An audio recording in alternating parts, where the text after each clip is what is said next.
আমার ভাইয়ের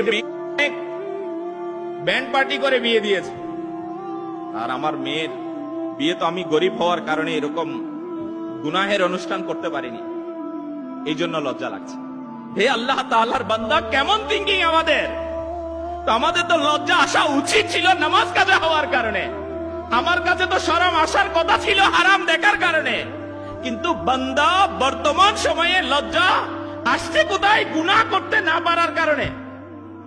আমি হারাম কাজ করতে পারতেছি না, এই জন্য লজ্জা লাগছে, কিন্তু আমি নেকি করতে পারছি না, এটার কারণে আমার কাছে লজ্জা নাই, শরম ও হায়া নাই। কিন্তু প্রিয় ইসলামী ভাইরা, আজকে মুসলমানদের মধ্যে এই হালত চলে আসছে। কিন্তু আল্লাহ তাআলার পানা, আজকে শরম ও হায়া না থাকার কারণে আমাদের না অন্তরের পরিশুদ্ধি অর্জিত হচ্ছে, না আমলের পরিশুদ্ধতা।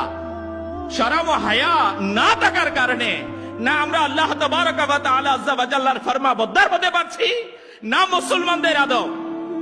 প্রিয় ইসলামী ভাইরা, একটু বুঝি, প্রিয় ইসলামী ভাইরা, শরম ও হায়া যদি কোনো মুসলমানের কাছে থাকে, সে কখনো আল্লাহ তাআলার নাফরমানি করতে পারে না। আপনি বলবেন, হুজুর, শরম ও হায়া থাকলে কি নাফরমানি করা যায় না?